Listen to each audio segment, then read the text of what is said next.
दोस्तों आयरनी देखिए कि जो न्यूक्लियर बॉम्ब पाकिस्तान के लिए प्राइड का सब्जेक्ट था, आज वही उसके लिए सबसे बड़ी वीकनेस बन गया है। 1998 में जब पाकिस्तान ने अपना फर्स्ट न्यूक्लियर टेस्ट किया था, तो उसने इसे इस्लामिक वर्ल्ड की सबसे बड़ी अचीवमेंट बताया था। पाकिस्तान के तत्कालीन प्राइम मिनिस्टर नवाज शरीफ ने ये घोषणा की थी कि मुस्लिम वर्ल्ड का पहला न्यूक्लियर स्टेट बनकर पाकिस्तान ने इतिहास रच दिया है। 25 सालों तक पाकिस्तान ने अपने न्यूक्लियर वेपन्स को अपनी ताकत का प्रतीक माना और चांगी हिल्स में किए गए न्यूक्लियर टेस्ट को पाकिस्तान अपनी ग्रेटेस्ट स्ट्रेटेजिक अचीवमेंट मानता रहा। हर मिलिट्री परेड में न्यूक्लियर कैपेबल मिसाइल का प्रदर्शन, हर इंटरनेशनल फॉर्म पर न्यूक्लियर डिटरेंस की बातें, यही पाकिस्तान की आइडेंटिटी बन गई थी। लेकिन आज उन्हीं न्यूक्लियर वेपन्स ने पाकिस्तान की नींदें उड़ा रखी हैं। एक तरफ इकोनॉमिक क्राइसिस से जूझ रहा पाकिस्तान, दूसरी तरफ इंटरनल सिक्योरिटी थ्रेट्स और अब बलोच लिबरेशन आर्मी की बढ़ती ताकत ने पाकिस्तान के सिक्योरिटी एस्टेब्लिशमेंट को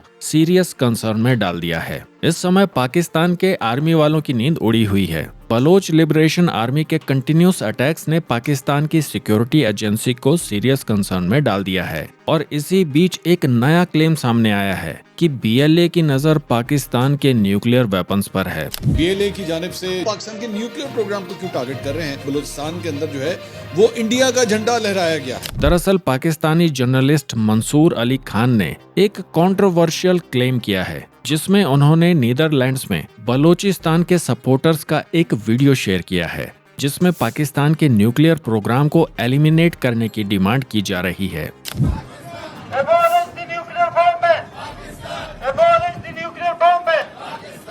दरअसल दोस्तों बीएलए पिछले कुछ महीनों से पाकिस्तान मिलिट्री और सिक्योरिटी फोर्सेस पर अग्रेसिव अटैक्स कर रही है, फिर चाहे वो ट्रेन को हाईजैक करना हो या फिर सिक्योरिटी फोर्सेस को एम्बुश करना। बीएलए की स्ट्रेटजी क्लियर है कि वो पाकिस्तान को हर फ्रंट पर चैलेंज कर रही है। और इंटरेस्टिंग बात यह है कि बीएलए की अटैक्स की इंटेंसिटी और फ्रीक्वेंसी बढ़ती जा रही है। पाकिस्तान के इंटेलिजेंस सोर्सेज के अकॉर्डिंग बीएलए के फाइटर्स अब एडवांस वेपन्स और सोफिस्टिकेटेड टेक्नोलॉजी का इस्तेमाल कर रहे हैं। इवन उनकी फाइटिंग टैक्टिक्स में भी सिग्निफिकेंट इम्प्रूवमेंट देखी जा रही है। पाकिस्तान के सिक्योरिटी एक्सपर्ट्स का मानना है कि बीएलए की कैपेबिलिटीज में ये सडन इंक्रीज एक सिक्योरिटी थ्रेट है, क्योंकि पाकिस्तान के major nuclear installation Balochistan region में ही लोकेटेड हैं। चांगी हिल्स, जहां पाकिस्तान ने अपना फर्स्ट न्यूक्लियर टेस्ट किया था, वो भी बलूचिस्तान में ही है। पाकिस्तान मीडिया रिपोर्ट्स में क्लेम किया गया है कि बीएलए को भारत से सपोर्ट मिल रहा है।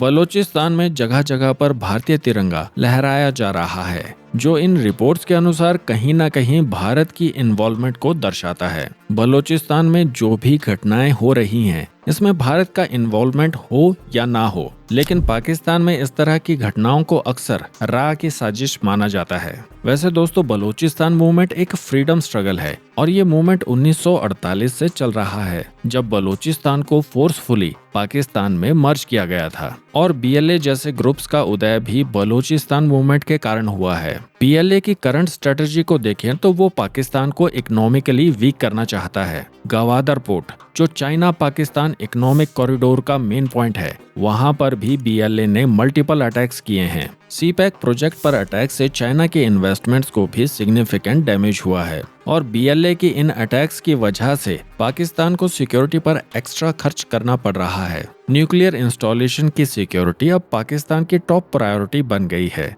जिसके लिए एक्स्ट्रा फोर्सेस डिप्लॉय की गई हैं। लेकिन दोस्तों सोचने वाली बात यह है कि इन एक्स्ट्रा फोर्सेस को सिक्योरिटी कौन देगा, क्योंकि इस समय तो पाकिस्तान में उनकी आर्मी भी सेफ नहीं है। दोस्तों क्या आपको लगता है कि इस बलूचिस्तान लिबरेशन मूवमेंट के पीछे इंडिया और रॉ का कोई रोल है? कमेंट्स में अपने विचार जरूर शेयर करें। अगर आप डिफेंस और स्ट्रेटेजिक अफेयर्स में इंटरेस्टेड हैं, तो ऐसी ही वीडियोस को देखने के लिए हमारे चैनल द क्रॉनिकल पोस्ट को सब्सक्राइब करें। तो जल्द ही मिलते हैं एक नई वीडियो में एक नए टॉपिक के साथ। जय हिंद।